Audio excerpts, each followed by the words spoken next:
બધા જ લોકો પોતાના પગ સીધા રાખીને બેઠા છે ને આમ ખુરશી બાજુ નમાઈને બેઠા છે. બધા જ લોકો પહેલા આપણે એવી રીતે બેસી જઈએ. આ કાર્યક્રમની ગરિમા શું છે, જે ગાન ગાવા માટે ભેગા થયા છીએ એનું ડિસિપ્લિન શું છે એ સમજાવવાનો પ્રયાસ કરી રહ્યો. 140 કરોડ ભારતીયોનું આપણું સ્વાભિમાન છે. આને આપણે કંઠસ્થ તો કરીએ, પણ આપણા જહેનની અંદર વંદે માતરમ જો ઉતારી દઈએ તો સાચા અર્થમાં આપણે વંદે માતરમ માટેનો આપણને જે આદર ને ભાવ છે. આ કોંગ્રેસના મિત્રો કદાચ ક્યાંક મળી જાય તો પૂછજો કે શું તમને તમારી માતા માટે, ભારત માતા માટે બિલકુલ લાગણી નથી? તમારી જીવન દાયિત્વ માટે તમને કોઈ ભાવના નથી?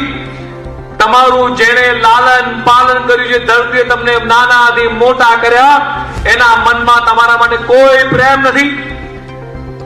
જેને તમારી માં માટે લાગણી છે એ ભૂમિ આપણા સૌની માં છે. મિત્રો, આપણા સૌની આ ભારત માતા 140 કરોડ ભારતીયોનું ગૌરવ છે. આ 140 કરોડ ભારતીયોનો ભાર કદાચ ઉચકતી હોય તો ભારત માતા ઉચકી રહી છે. દેશના જવાનો, સૈનિકો ભારતની રક્ષા કરી રહ્યા છે. કેટલા યુવાનો દેશ માટે, આ ભારત માતા માટે પોતાના વીર પુત્રોને શહીદ કરી છે. અને ભારત માતા માટે તમને બિલકુલ ક્યાંય સન્માન નથી.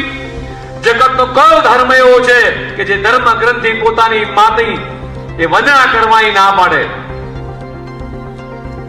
આ સાંભળી ત્યારે આપણા લોહીની અંદર લોહી ફૂલી જાય. મિત્રો, આ પ્રમાણેની બરબાતા કોંગ્રેસના મિત્રો